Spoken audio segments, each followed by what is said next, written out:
Лет считалось мастерской Рафаэля Санди, и так висела, как говорится, в Уффици.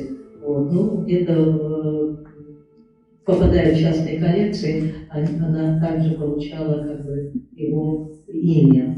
То есть, ну, мы обычно делались повторения мастерами, ну, для того, чтобы перепродать, скажем, или какой-то заказчик, ему понравилась именно эта композиция, и не исключено, что это сам Франчо Виджи, Франчо Серый, это современник Рафаэля, художник не менее высокого, так сказать, класса. Франчо мрачный, как говорили его современники, по его характеру, по его как бы поведению, но живопись его, посмотрите, какая лучезарная. Это как бы прославление матери. Мы видим прекрасный пейзаж, вписанный в треугольник фигуры, это как бы такое золотое сечение эпохи Возрождения. Ну, то есть картина, она как бы нашла своего автора. И здесь много такого. Вот парные портреты мы уже прошлись, видели. Они поступили в мастерство, то есть в коллекцию, как неизвестные мужской и женские портреты. Однако здесь у нас в стенах музея они обрели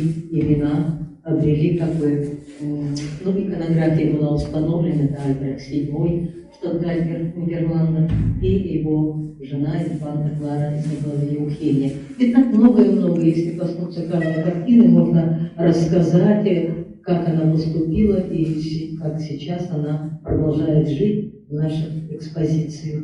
Мне хотелось бы заострить внимание на том, что Михаил Федорович не оставил завещание, хотя всегда в кругу семьи и среди друзей говорил, что эта коллекция должна служить якутскому народу. Он рано ушел из жизни, и завещания не было, но семья, как бы, ну, воспитанная, что ли, его вот этим отношением к жизни, вот таким как бы высоким гражданским поступком своим, я думаю, это просто благородно было с их стороны передать эту коллекцию Якутии, как и хотел наш, как говорится, уважаемый профессор Михаил Федорович Галыш. Пусть ваша семья процветает и дальше, и я думаю, что дружба наша, эти встречи, они будут продолжаться и в следующие, как говорится, десятилетия, столетия, и далее, и далее, и далее. Спасибо большое. И в основном кормовые травы Якутии. Я очень многое понял. Я и обратил внимание, что луно-натасская памятник и луно-натасская культура, эти найдены, они расположены на высокой террасе именно травяной речки. Почему именно травяная речка? Как развиться якутская лошадь быстро нагуливает жир в летнее время, за 3 месяца, за 4. И эти лютые морозы она переносит за счет жира, подкожного жира как такового, так? А почему предпочитают травяную речку зимой? Потому что там малокалорийная трава, да? Но она нужна просто для работы желудочно-кишечного тракта. Вот.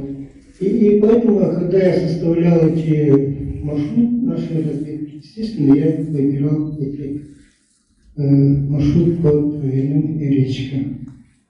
Вот. Ну, завтра я на круглом столе, мы поговорим, я постараюсь все, более убедительно все объяснить. Спасибо.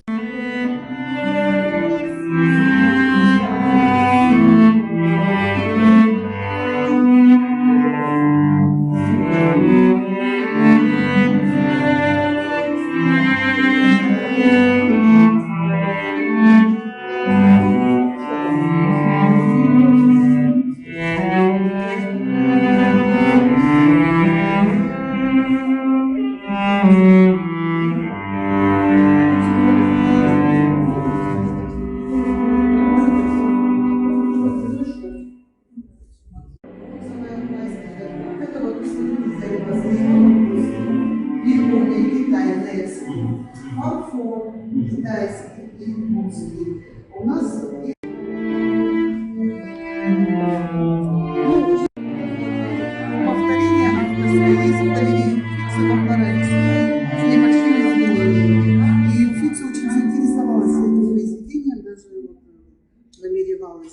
Вот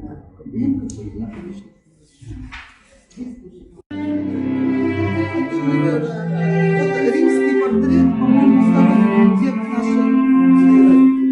Да, второй век нашей эры, римский портрет. Знаменитая школа римского портрета, которую реализм устроилась. Это был Караваджо.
Кушать-то нечего, один черный хлеб.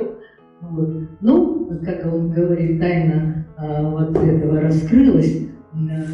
Михаил Федорович пошел в свою дальнюю комнату и принес картину. Мадонна, молящаяся Мадонна, там с той стороны висит такая в чепце, молящаяся Мадонна, и сказал: жемчужина. То есть все, что он имел в этот момент, наверное, он все отдал за эту драгоценную картину. Ну, вот такой был человек. Это место Стебове. Я в Якутию раскритиковал свое детище. Это селекционную станцию, животноводческую станцию, что там, несмотря на годы войны, обеспечение было очень хорошее, но люди не работали в городе и пригороде, было всего 1500 голов лошадей.